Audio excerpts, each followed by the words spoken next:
ស្វាគមន៍ក្នុងការចូលមកកាន់ Channel OBN Unlock បាទថ្ងៃនេះខ្ញុំមាន technique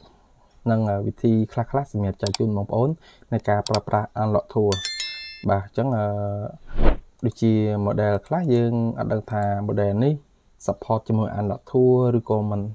Unlock Tool នោះទេគឺឧទាហរណ៍ថា Oppo A5 2020យើងចង់ដឹងថាតើ Oppo A5 2020ហ្នឹងsupport ជាមួយនឹង Unlock Tool ដែរអត់អាចដោះបានជាមួយនឹង Unlock Tool ដែរឬក៏អត់បាទចង់ដឹងអាចទស្សនាវីដេអូរបស់ខ្ញុំបានងាយជួយចុច Subscribe នៅ Channel របស់ខ្ញុំម្នាក់មួយ OBN Unlock ហើយបើសិនជាបងប្អូនត្រូវការទំនាក់ទំនងមកខ្ញុំផ្ទាល់អាចធ្វើការចុច link ទាំង3នេះមាន Facebook មាន TikTok និង Telegram ដើម្បីដឹងព័ត៌មានបន្ថែមអាចទាក់ទងមកបានបាទសម្រាប់បងប្អូនចង់ធ្វើការឆាតvớiខ្ញុំផ្ទាល់អរគុណច្រើនបាទដំបូងយើងចូលក្នុង browser មកហើយវាយ Unlock Tool មកបាទហើយបន្ទាប់មកបងប្អូនចូលទៅកន្លែងបាទ support model បាទ support model នេះគឺ support រាល់ model ទាំងអស់ដែលមាននៅក្នុង Unlock Tool អញ្ចឹងបងប្អូនអាចធ្វើការ check មើលថាតើ model ណាមួយគឺថាបងប្អូនអាច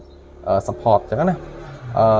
ឧទាហរណ៍ថាប្រភេទ Oppo ខ្ញុំជ្រើសរើស Oppo មួយអញ្ចឹងវាចេញ column Oppo មកយើងវាយពាក្យថា A5 2020ហើយធ្វើការ enter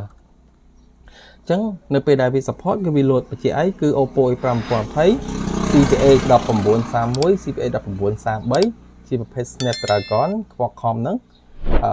គឺ support ទាំងដោះលេខកូដដៃ support ទាំងដោះ Google account ហើយនិង save format to បាទនៅ script PBL អូខេអញ្ចឹងយើងដឹងថាទូរស័ព្ទនីមួយៗចឹងដឹងថា support ឬមិន support ជាមួយនឹង Unlock Tool យើងអាចសាកនៅលើ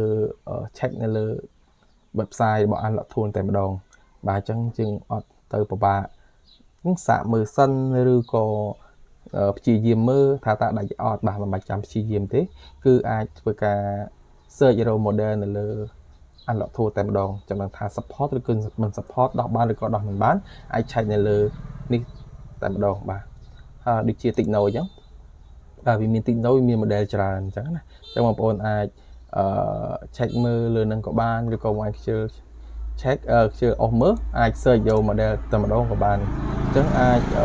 អញ្ចឹងវាមានភាពងាយស្រួលច្រើនក្នុងការយើងដឹងថា model នេះដោះបានទេអត់ជាមួយ Unlock Tool model នោះដោះបានទេអត់ Unlock Tool ដោះបានទេខ្លះហើយយើងអាចឆែកតាមវិធីដូចក្នុងវីដេអូរបស់ខ្ញុំអញ្ចឹងបាននេះជាវិធីងាយៗក្នុងការឆែកmodel support ឬក៏មិន support ជាមួយនឹង Unlock Tool បាទហើយអញ្ចឹង